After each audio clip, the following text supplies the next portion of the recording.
Here in this model, we can see the angle extend 360 degrees. Here we can see the iris, the ciliary recess, and this white area represents the trabecular meshwork. The anterior limit here toward the cornea is known as the Schwalb's line, and the posterior limit here is the scleral sphere. So all this is the trabecular area. The canal of Schlemm is embedded in the wall.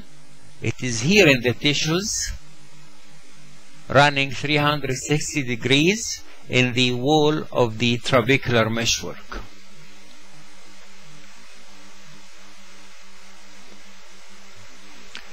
Here we can see the scleral sphere, this prominent part here, all this ridge is the scleral sphere, and here the anterior or the Schwalb's line.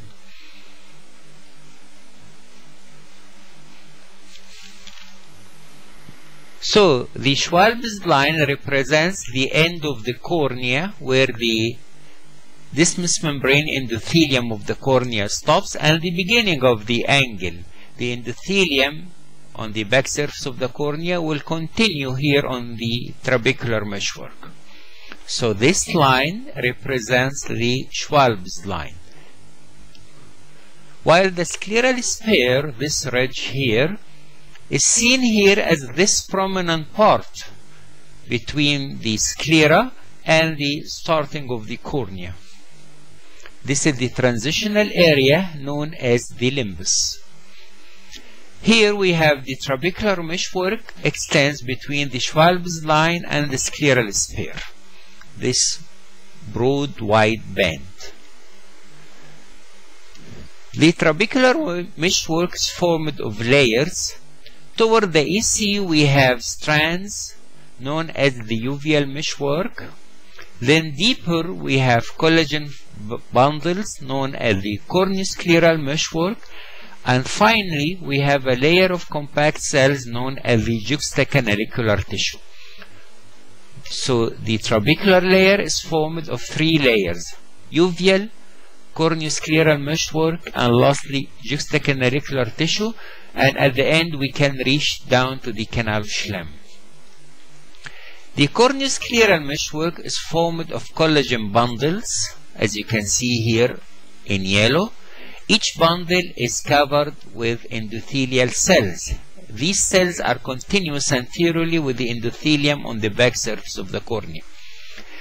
These bundles are arranged in layers. In between these bundles we have openings. Openings toward the anterior chamber are wide, while as we go deep in the direction of the canal of Schlemm, openings get smaller. Aqueous should pass through these openings to reach to the canal of Schlemm. In this drawing, this cavity represents the canal of Schlemm. This yellow are the bundles, or the collagen bundles, and as you can see, covered with endothelial cells, and we have openings in between.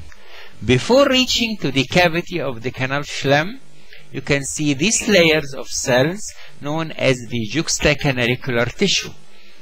It's a compact layer of cells. This is the main site of resistance for the passage of aqueous before reaching down to the canal of Schlemm. The green here represents the endothelial lining covering the cavity of the canal of Schlemm. This is one of the endothelial cells, and as you can see, for aqueous to pass, it must pass through the cells.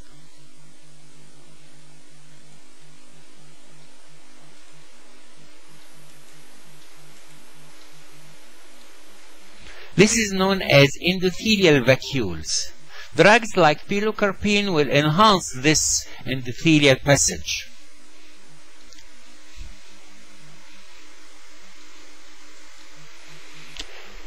Now the canal of Schlemm, it's in the wall of the eyeball, running circumferential. It's oval in shape.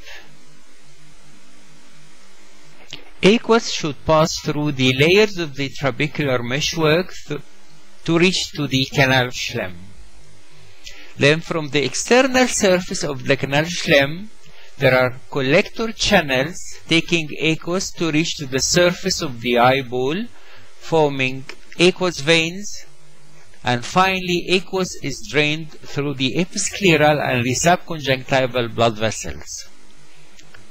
So, we have here the Schwalb's line, the trabecular area, the scleral sphere, then we have the ciliary band, this area of the ciliary body that we can see through the angle. Here this reddish small zone is the ciliary band, and finally we have the iris.